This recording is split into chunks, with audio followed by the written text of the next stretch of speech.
thing is, I do believe there was talk about these things. I believe if we study history, the Confederates were able to shoot pterodactyls, back in the Civil War, and they spread these things out. Anybody can look it up online. Google it yourself. They spread these things out, and this is a historical fact. So, they spread this thing out, and it's got a huge winglet. It was a pterodactyl they shot. So, of course, these things have been around. Now, they went extinct, obviously, slowly, but surely. And so, what I'm saying is Jesus wrote a dinosaur to work. That's history. It's in the Bible. How to Train Your Dragon. Historical facts. And if you don't believe it, do your own research. Pull up Google. You'll find the picture, I promise. Oh my God. Thank you, John Gleason, Godless engineer, for gifting me this beautiful moment. Y'all remember when they tried to cancel Steven Spielberg for posing with an animatronic triceratops animal rights activist?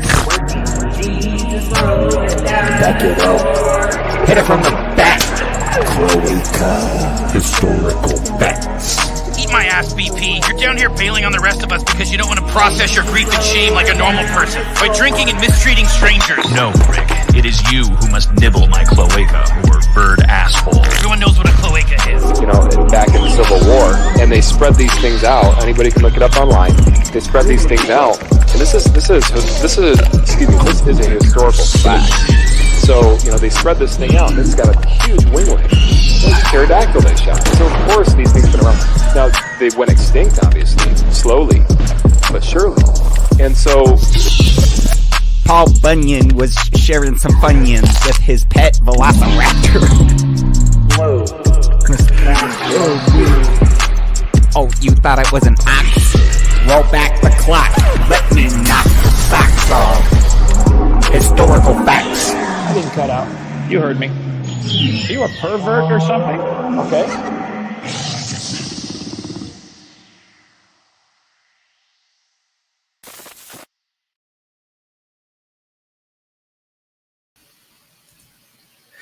Hello, welcome everybody to today's show. Dr. Josh, how do you like that song at the very beginning? Oh, it's brilliant.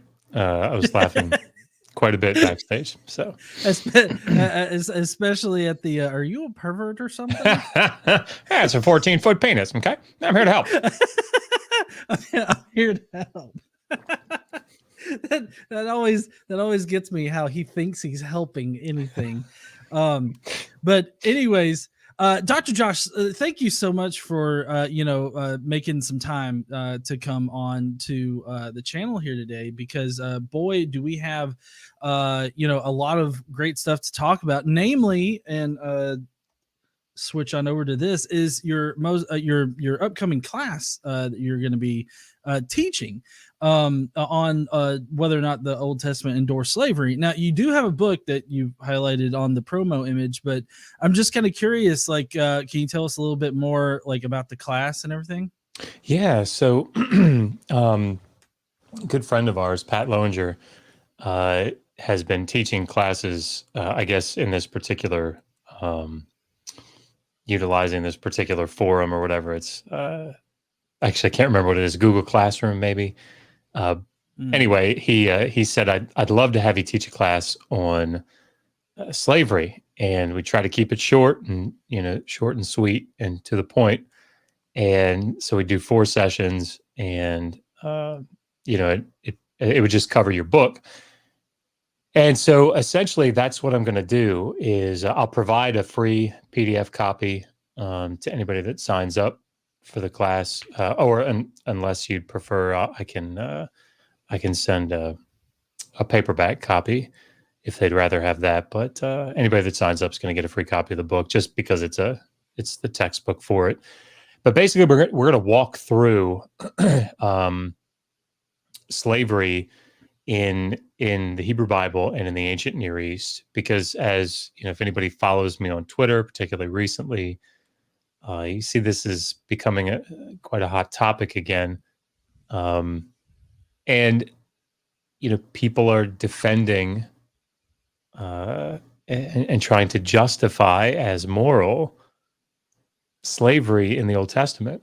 And I mean, it's cringeworthy just to say something like that. So what we're going to do is we'll talk about a very good overview of the three main legal passages in the Hebrew Bible that talk about slavery.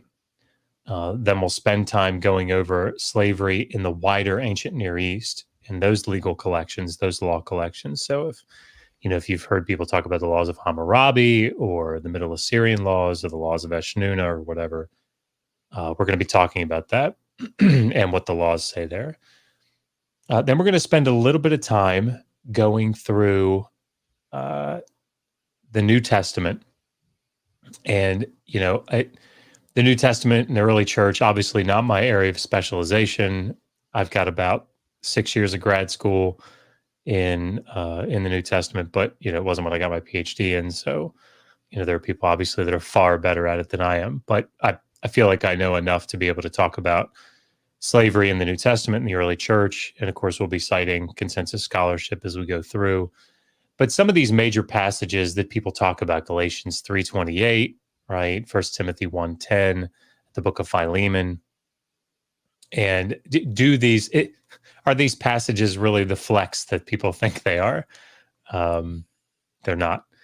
And so we'll talk about that. And then we'll talk a little bit about slavery in the early church and what the early church, came away understanding from the biblical texts. And then we're going to talk about a comparison between the antebellum South and the laws in the antebellum South concerning slavery and the laws that we see in the Hebrew Bible, because, this is one of the big things that comes up all the time in online discussions, that let's just get it out of the way. The Old Testament laws were nothing like what you see in the antebellum South. And is that really the case? So we're going to dive into that and take a look. So, and then probably at the end, if there's time, we'll go through some of the more common objections that, maybe we haven't covered in the first 3 sessions, maybe even to the fourth, but some of these things like, when people say, well, it says that you got to love the foreigner and you have to take care of the foreigner. So how can you how can you enslave foreigners if you have to love them? So we'll address things like that. Or there's a more recent argument about Leviticus 25, 44 to 46, where the word for property, the Hebrew achuzah, they compare it to a use up in Ezekiel. And they say, well, Yahweh calls himself property. So is Yahweh a slave? And, when it's said, it seems like it might be convincing that it's not at all, actually. So we'll at least cover those things as much as we can, as much as time allows. So it should be good. And I tend to be a pretty laid back professor. I taught 2 years of grad school Hebrew when I was finishing my first master's in theology, and then I taught a year up at Hopkins. So, I mean, I have some experience teaching, and so it should be fun. It should be fun. Awesome. And now, it just as the promo image here says, if anybody wants to sign up for it, you just got to send via PayPal to digitalhammurabi@gmail.com the $60 tuition, right? Yep, that's right. And Megan keeps track of all of it. And what we'll do is we'll send, or she'll send an email or the access. She knows about it. I feel like such a boomer, but she'll send out the access to it and the PDF. And of course, you can let us know if you'd rather have the paperback copy. But I think the only problem might be with the paperback is that you might not get it in time.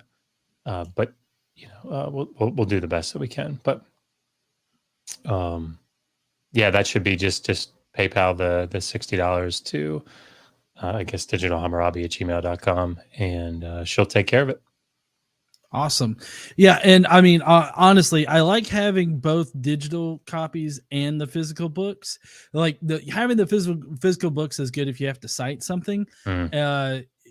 But having the digital copies, either PDF or like through Kindle or whatever other ebook reader you got, it makes it really easy to search for things and Yeah. find them quickly.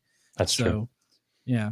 But anyways, so I do have a few comments that we can kind of touch on today, but I do want to implore people that if you're interested in this particular topic, that this is a really good chance for you to, learn from Josh about the very specific nuances in the Old Testament that show that it does endorse slavery. Yeah.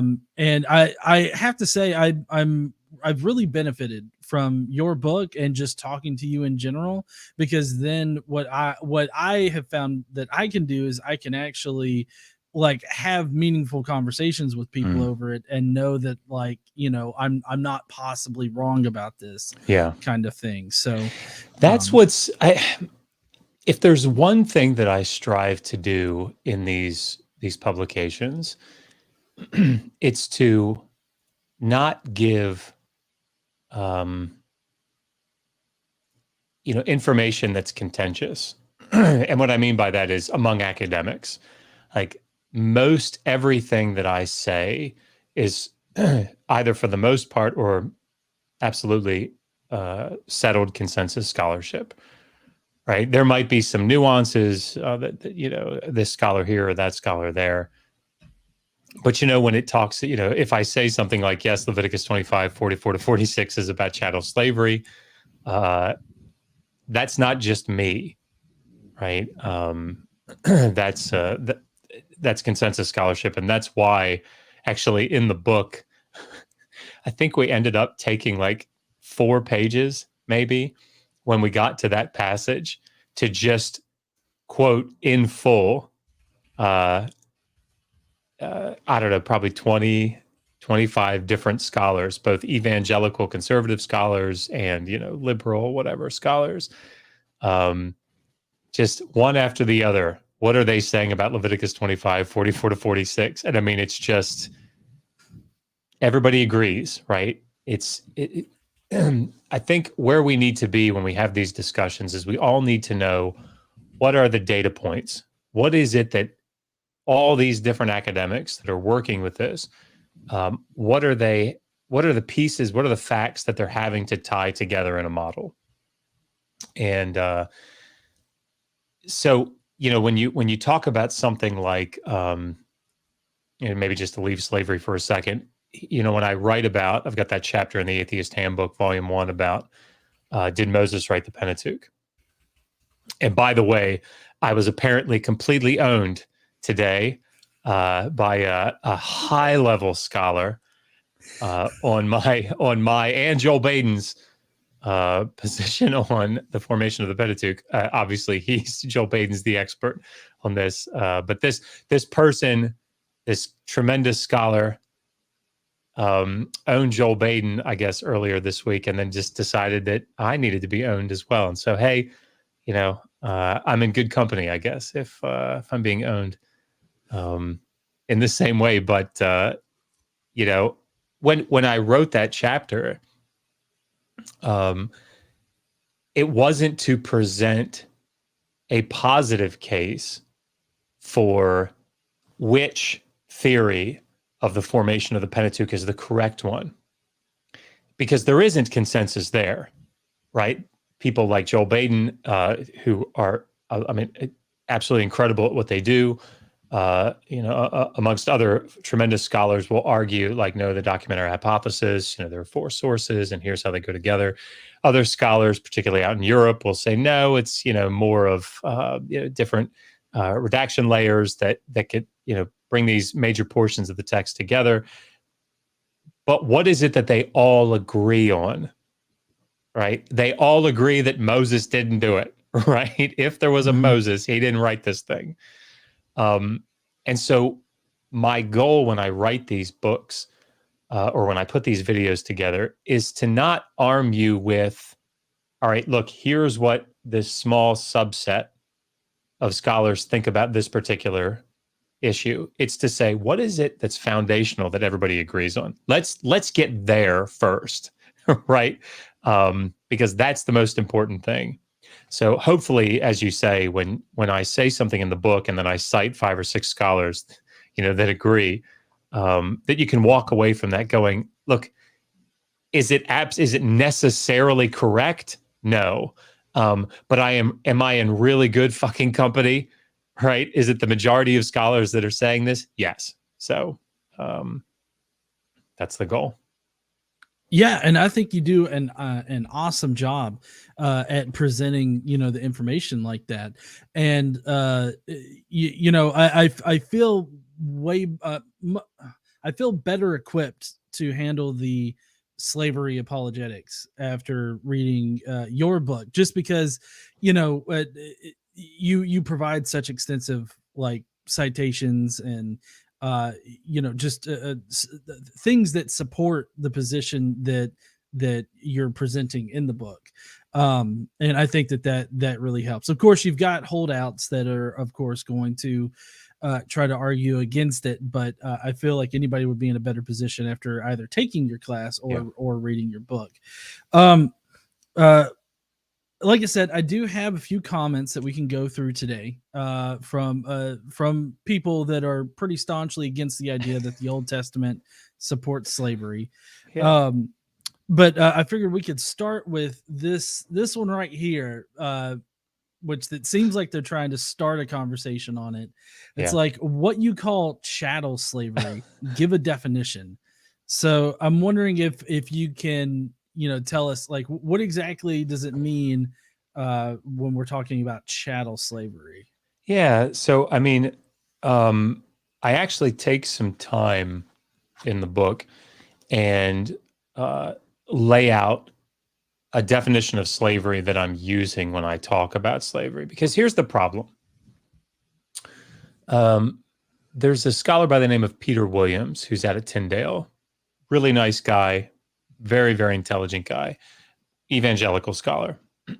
And he wrote an article 2011 maybe in an edited volume, and he did a study where he went through the different uses of the word eved,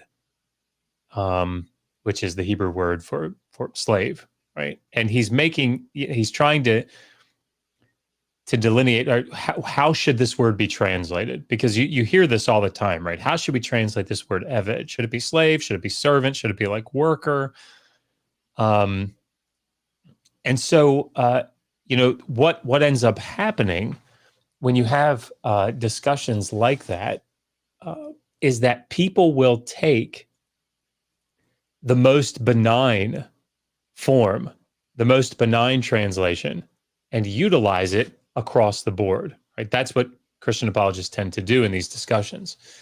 And that's not just in slavery, right? If you've ever used the Strong's Concordance, what it does is if you look up a particular word, it will give you all the English renderings that are used in a particular translation for that word. So a good example of this is in Deuteronomy 21, where it talks about the word, the Hebrew word anah in the PL form. And it's what's translated humbled, right? Some more modern translations will say because you have raped her, right? Or you have deflowered her, you have oppressed her. And it's the reason that there's variation in that is because that word anah sort of varies, like words do in languages, based on context. And so you can't just, if we have the word run in English, you can't just have some blanket approach to that and say that my nose is running, the car is running, the refrigerator is running, John is running, the water is running. Like all of those things have the same meaning, right? It won't work that way. Each one has to be nuanced in its own context. That's how languages work. So when it comes to slavery, the word eved is used in a wide variety of contexts, right? So, and that's true of the Semitic words that are used in Akkadian. Wardum is in Akkadian is the same sort of thing. It means slave, servant. But a king can be an eved. Moses can be an eved, right? So there are these. There's variation in who can be called an eved, and so what is it that determines the meaning of a word? It's context, right? That's how languages work. So when we talk about chattel slavery, we have to do this based on the context. And if we're defining chattel slavery, we would say that chattel slavery is slavery that is not contingent upon a debt, right? Chattel slavery is slavery that a person becomes like movable property, right? So if you're looking at a very clear example of something that is not chattel slavery, you can look at Exodus 21, 2-6, right? And you've got a guy that very clearly comes in and a Hebrew slave goes into debt and sells himself as an eved, as a slave. And what the text describes very clearly what's going on in that particular circumstance. So he works for 6 years as a slave, and then he's released in the 7th year, and his debt is forgiven. Right. So that's debt slavery. Very clear, very simple. And the reason that it's debt slavery is because it's contingent upon the debt. So once the debt is repaid, then he's released. Chattel slavery has no such debt contingency, right? So actually in that set of verses, you can see chattel slavery. And most people, when they think about it, don't think about it from that perspective. So if you think about the situations that are run through in 2-6, it says if he comes in with a wife, he goes out with his wife, right? If he comes in single, he goes out single. If he comes in single and his master gives him a wife, who is a slave, by the way, and they have children together, at the end of his term, his 6 years, he goes free, but the woman, his wife, and the children belong to the master. They are chattel slaves. Their slavery is not contingent upon a debt. Those children, for example, are referred to as houseborn slaves. And so there is, like Paul Copan in his book, makes the comment about this passage. Well, what are his options? He could like save up his shekels and buy their freedom, pay off their debt. Well, there is no debt. There's no debt that those children are bound by. Right? You lead by it. They're born in the house, and so they're slaves. And so that's the distinction, and the way that we determine whether an eved in a particular passage, in a particular verse, is referring to a debt slave or a chattel slave or a sex slave is the context. And so when we go to passages like Leviticus 25, 44-46, when you read the description of what's going on, what the regulations are, what the circumstances are for that individual, there is no debt upon which there is like the necessity of release, right? They're kept for life. There is no required release. They're passed on as inheritance. And so it's a little more nuanced than that, obviously, as things are. But that was a really long-winded response to a very short question. Sorry about that, John. No, you're fine.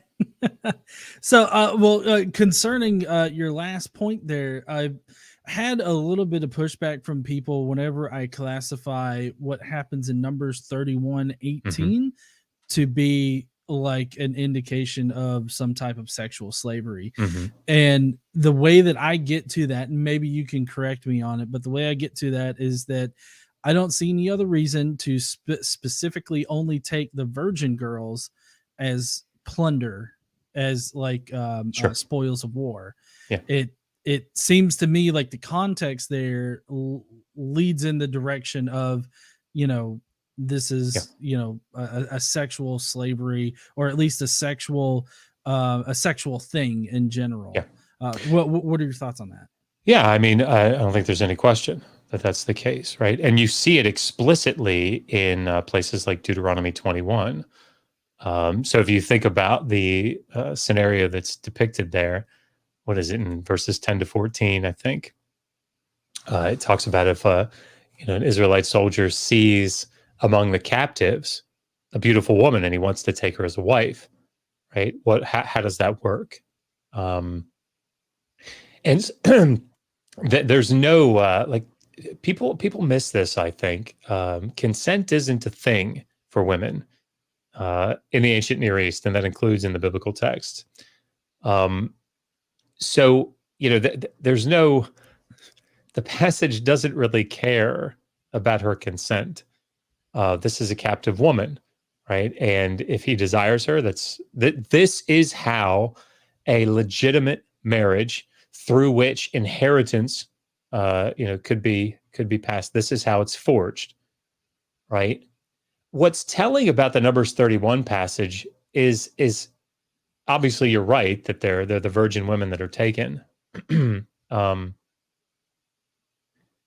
But what's more telling to me is that they're plunder, right? They're listed, they're counted, they're labeled as plunder, which is perfectly in keeping with what we would expect, given, again, like Deuteronomy 20, right? What happens when you go to war against a nation that is outside of Canaan? Well, you offer it peace, and if they accept that vassal treaty, and they become your vassals, then everything's good, relatively speaking, for that city. They just become corvée labor to you. However, if they put up a fight, they close the gates, they say, no, we're not going to be your vassals. Well, then you fight against it, you lay siege. And when you get in, you kill all the men, right? And you take the women and the children and the cattle as plunder. So this is perfectly in keeping with what was done in the ancient Near East. And I don't in any way want to depict the Hebrew Bible as presenting some type of morality that is grossly immoral for the time. Right? It's perfectly in keeping, and in some ways, I would say, in some aspects, a little bit better. In some ways, a little bit worse. But on the whole, on balance, it's what you would expect in the legal collections, given the legal collections of the ancient Near East. So yeah, there's a great video on Myth Vision podcast, Derek's channel, where Jay Caballero came on, and we had like a three-way discussion.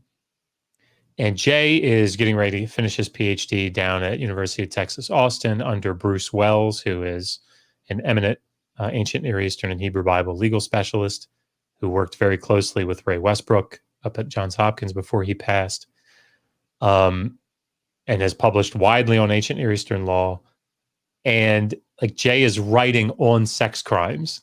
That's what his dissertation is on. Right? He actually just read my chapter and gave me some really good notes. I just wrote a chapter for volume 2 of the Atheist Handbook to the Old Testament, and it's on sex crimes, the sex crimes of rape and adultery.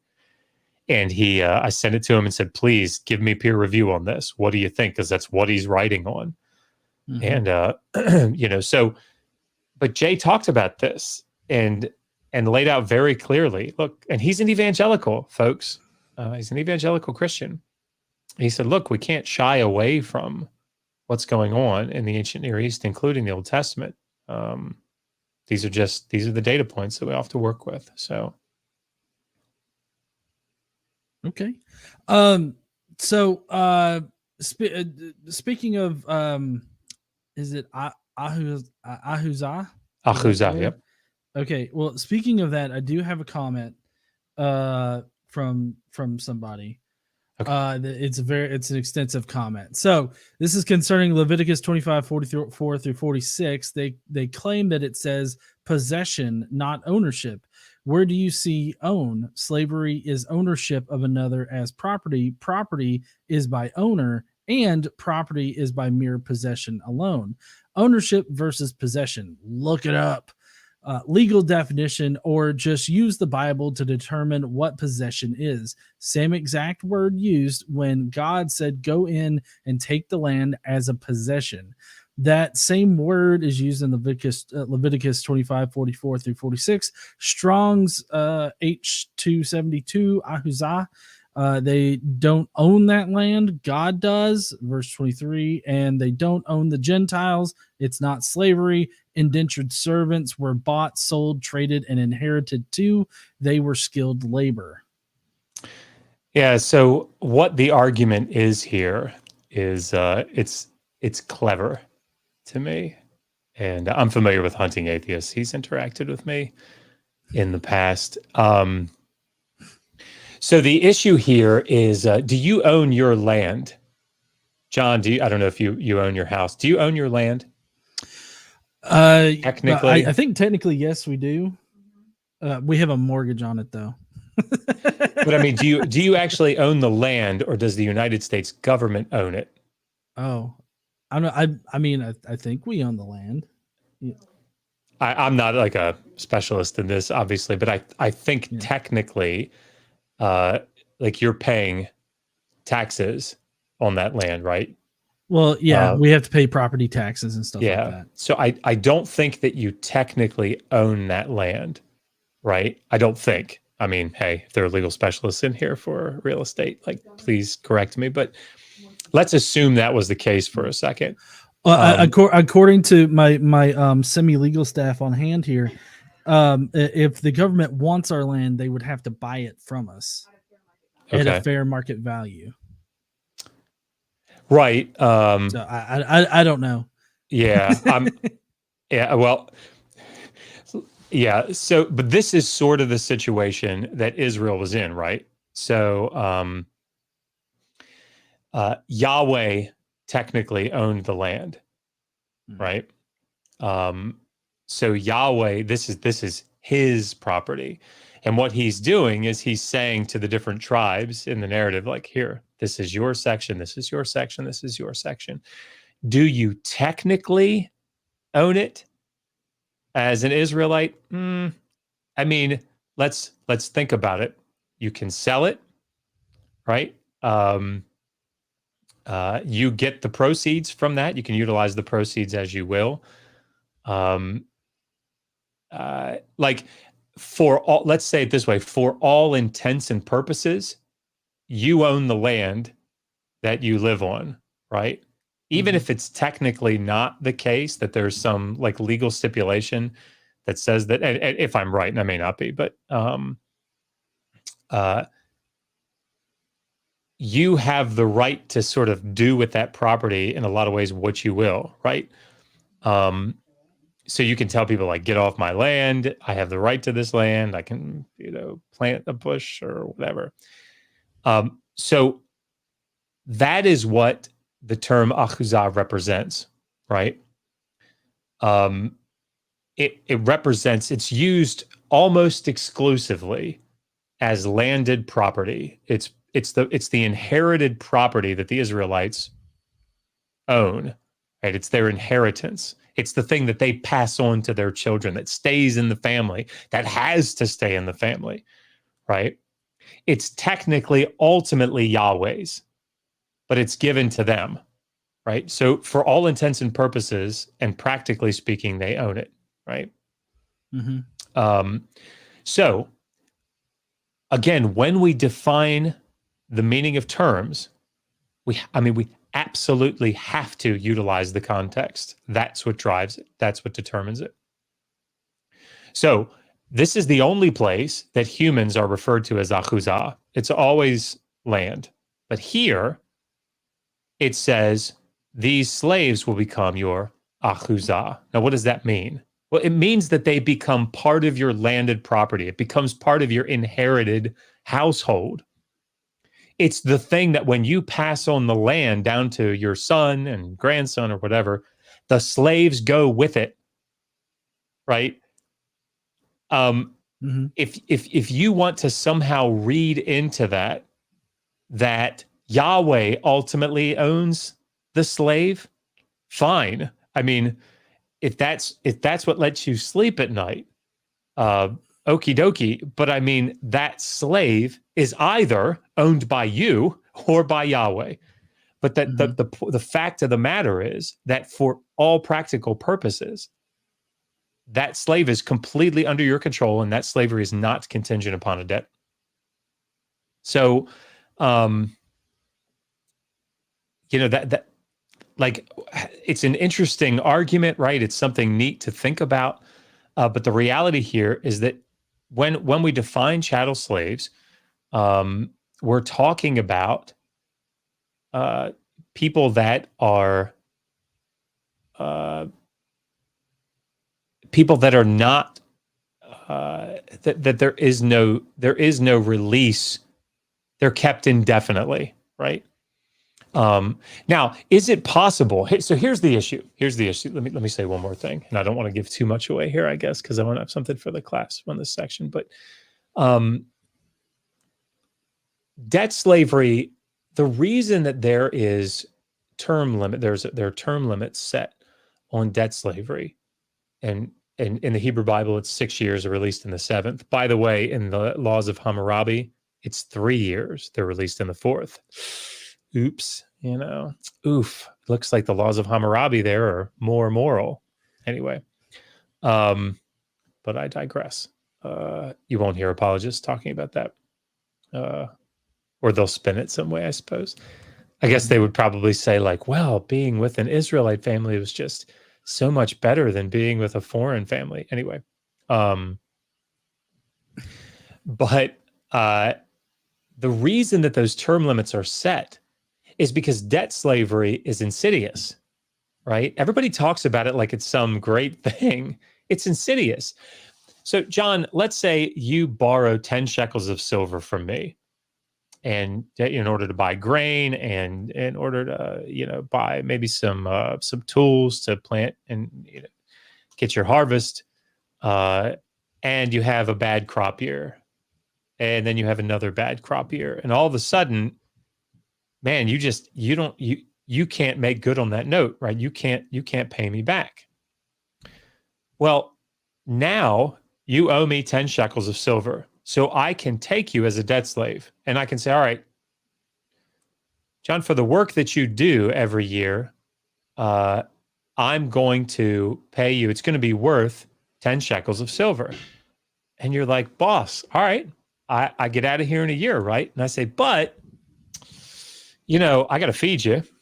So that's going to be 3 shekels of silver a year. And I got to house you. That's not cheap. So that's going to be 2 shekels of silver a year. So you're making 10 a year, but you're also incurring 5, right? Mm-hmm. And of course, that's incredibly generous. It would probably be more like, you get 10 shekels, but housing is costing you 12, right? I mean, so the point is that every year that you work, you're running into greater deficit. And so oftentimes in the ancient Near East, there's a set limit of time that you have to pay back that you're a debt slave for a certain period of time. If you don't repay it according to the contract by the end of that term, then you're able to be sold as a chattel slave. Mm-hmm. And so quite often debt slavery led right into chattel slavery. So the reason that these term limits were set was to avoid this, because you don't want your population segregating like that. Everybody's really, really rich and everybody else is really, really poor. So this is why, and this isn't, again, it's not just in the Hebrew Bible, it's in the ancient Near East as well. In fact, Hammurabi and the other, certainly many other, but he's just really well known for doing it. There are like declarations of freedom, that when a king came to the throne, he would declare freedom to all the people that were in debt. And if they were in debt to another countryman, one of their fellows, that debt was wiped clean. Foreign debt was not wiped clean. But in order to bring the the economic stability back to some degree, they would cancel debts, and that's the reason why. So, the debt slavery is not a great thing, and so it's all about how does it actually work out in practice. How does it work out in practice? That's the key part. Yeah.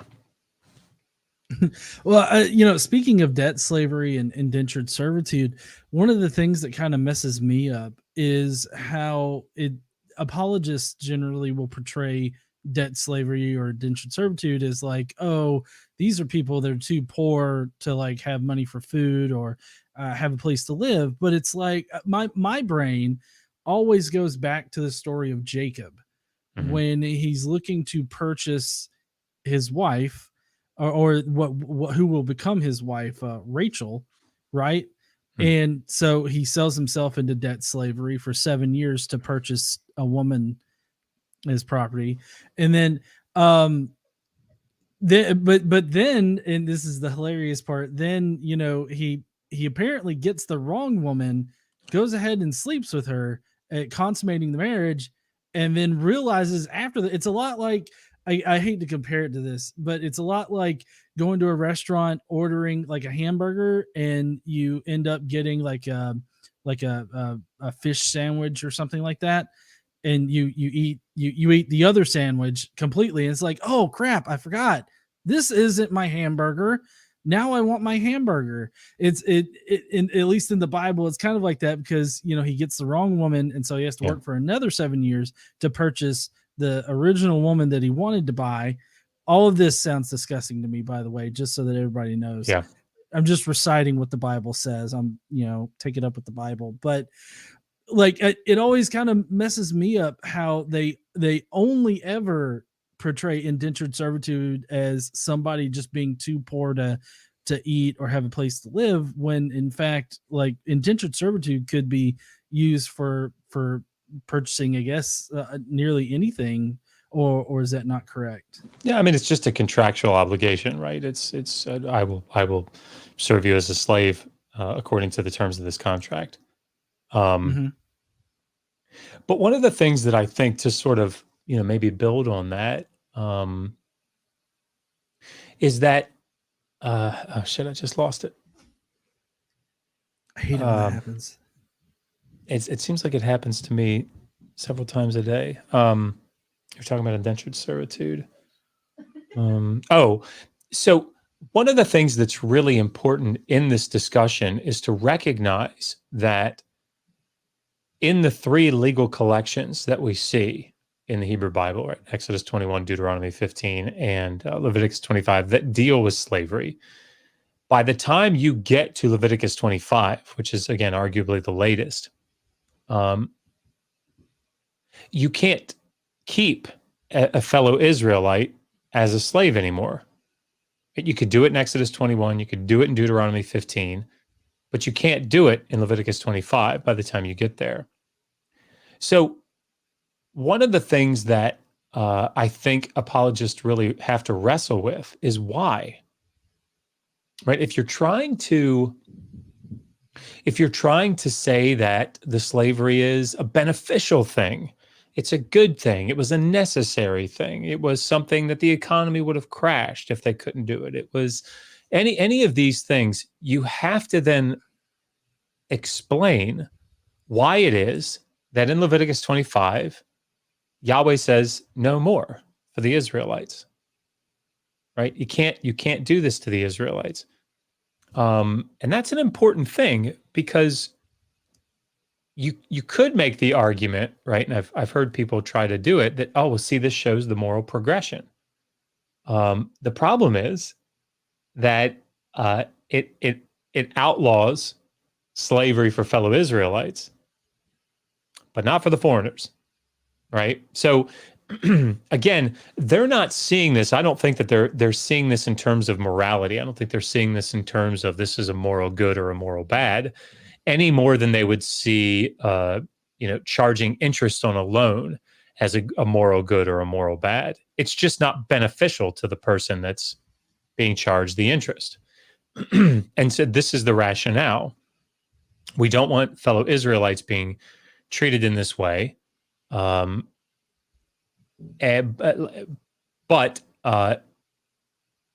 from a moral perspective, I don't think that it's the same in their eyes as what they would say something like rape or murder or whatever would be in the same class.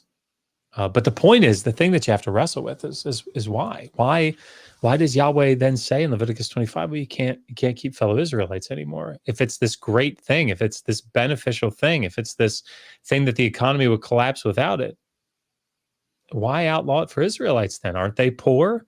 I mean, the whole point of the text is that they're poor and they've gone through all these stages of poverty, and now they're to the point that they got to sell themselves into slavery, and they said, nope, don't treat him as a slave. Don't treat him as a slave.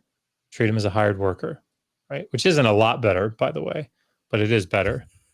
I think that's what they have to wrestle with. Yeah, I totally agree that they'd have to wrestle with that. That Will they? Position. It doesn't seem like they have all that hard of a time wrestling with it. Now I've got another thing that kind of, I guess, prompted a lot of discussion. I believe this past week on at least your Twitter. It was this tweet by Sean McDowell, and I don't expect you to go into a lot of elaboration, I guess, on each of these points, but I know that a lot of these are just, it seems like, ignorant of what the Bible literally says. Yeah.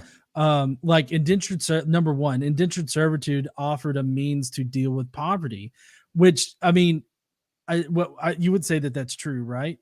Yeah, it's what I would say to a lot of these, the ones that are correct, is they're also true in the ancient Near East. Would an apologist then say, oh, well, there wasn't slavery in the ancient Near East? No, of course not. Those are wicked people, right? Yeah. Miss me with that shit. Miss me. I remember when I think it was Joel Baden, I think. Yes. I first heard that from. That's where I got it. That's where I got it. But like, okay, so one of number 3 is the first one that I see that kind of has a lot of problems with it. Kidnapping, including for the purpose of slave trading, was illegal. Yeah. And I mean, if I'm not correct me on this, but that's true for fellow Israelites, not true for foreigners. Is that correct? So I think what we've got to do is we've got to make sure that we're being precise about our definitions. And not only that, but from the perspective, right? So if I were to say to you that it was illegal to rape someone in the Hebrew Bible, illegal to rape someone, in a very real way, in a very narrow sense, that's true, right? It's from their perspective, what they considered to be rape, it was illegal, right? However, from our perspective, like they would not have considered in Deuteronomy 21, 10-14, they would not have considered taking a captive wife as rape. They wouldn't have considered it that, right? We would. I hope to God that the people listening would. But that's what it is, right? Because it's not consensual sex. Because how could anyway, it doesn't matter. I mean, it does matter, but maybe not for this discussion. So when we talk about kidnapping, it was illegal to kidnap people in the ancient Near East, not just in the Hebrew Bible, in the ancient Near East, to force them into slavery, right? And what that means is they couldn't go take a free person and steal them. They couldn't do that, right? Now, is that the only way that we would define kidnapping today? Well, no, right? We would define kidnapping, I think, very differently. So if taking plunder in war, I think we would define today as kidnapping, at least in a very real sense. You just can't go steal somebody or take somebody off the battlefield and bring them in and make them your slave in your home, right? We wouldn't allow that today, thank God. But the problem that I have with this, not only is it illegal to kidnap people and kidnap free people and subject them to slavery in the ancient Near East as a whole, as well as in the Hebrew Bible, but this is akin to saying, like people say this all the time, right? Look, Exodus 21:16, it says here that you can't kidnap somebody if you're even if you're caught with a kidnapped person, then it's the death penalty. And you're like, yeah. So does that mean that there's no slavery? I'm confused because, hey, John, did you know that it's illegal to steal cars? And you can be punished for really? stealing cars? And that means that nobody can own a car. Right? I mean, makes sense to me. If you can't steal a car, that means you can't own one. Like, what? Well, it just doesn't follow. And what I think they're trying to do is say, well, in the transatlantic slave trade, you had a lot of slaves that were kidnapped, right? Mm-hmm.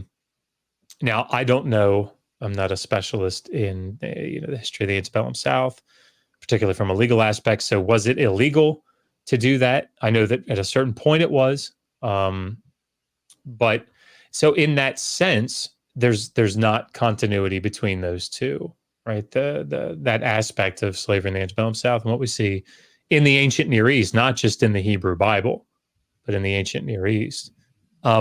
But to use that argument to say that there wasn't chattel slavery or something, it's just bizarre to me. It tells me that the person really hasn't thought about what chattel slavery is. Mm-hmm. If that made sense. It does. But I guess maybe playing a little bit of a devil's advocate here, how then would slaves come to exist? Like if because I'm thinking about this from the apologist perspective, like if they were not kidnapped, then how do people become chattel slaves? Oh, sure. I mean, a couple ways that it happens. We see it in Exodus 21:2-6, where somebody is born into a household to two slave parents, right? Mm-hmm. I mean, they're house-born slaves. And again, that's not just in the Hebrew Bible. That's throughout the ancient Near East. If a foreigner goes into debt and sells himself and can't pay that debt back, ultimately becomes a chattel slave, right? That's the point of Leviticus 25:44-46, is to say that there is no necessary release. You don't have to release them in the 50th year, right? Like you would have to do to the land, right? They are inherited property, and they are passed down. So if someone is a chattel slave already in the nations surrounding and they are purchased by an Israelite, there is no release required, right? So it's, if someone were illegally, I don't think Leviticus 25 is actually dealing with this, but I guess theoretically, if a person is illegally made a slave in a foreign land and then is sold into Israel as a slave, that might have been a way that it could, that you could have somebody who was kidnapped and became a slave. But I think ultimately the law would not like that in that foreign land, right? So, but yeah, chattel slaves, again, it's just slavery that is no longer contingent upon a debt. And so if you have a situation no longer contingent or not contingent upon a debt, that's chattel slavery. So if it's indefinite, if it's at the master's discretion when to release or if to release, but that's chattel slavery, right? And there are different rules again, not just in the Hebrew Bible, but in the wider ancient Near East as well. There are different rules, different forms of treatment that go along with that. And, different scholars argue different things about that. But yeah, those are the things that everybody would, would agree on. Yeah. Well, Dr. Josh, now I don't want to get too heavy into, of course, the subject of the old slavery in the Old Testament, because that's what your class is going to be covering. Which it just in case people are just now listening and they don't know. Do you hold on? Let me get the sorry. Do you want to tell people about your class again for anybody that's just recently joined the stream? You want to tell people like what you're going to be doing and everything like that? Yeah, absolutely. And thank you again so much for this. So there is a class that's coming up. It'll start on Thursday, March 31st at 5 Pacific, which is 8 Eastern. And I'm going to take 4 90-minute sessions, and we're just going to cover the topic of, did the Old Testament endorse slavery? And it's going to follow the book that I wrote on this topic. And if you sign up for the class, you'll get either a PDF copy or a paperback copy, whichever one you would prefer. But basically, what we're going to do is look at the laws that describe slavery in the Hebrew Bible. Then we'll look at the laws that talk about slavery in the wider ancient Near Eastern law collections. Then we're going to talk about some of these, key passages that apologists tend to use when they argue about slavery in the New Testament. Things like Matthew 19 or Galatians 3:28 or 1 Timothy 1:10. The book of Philemon, these things that they think are, sort of flexes, which just aren't. And then we're going to look at a little bit into the early church and what did the early church think about slavery.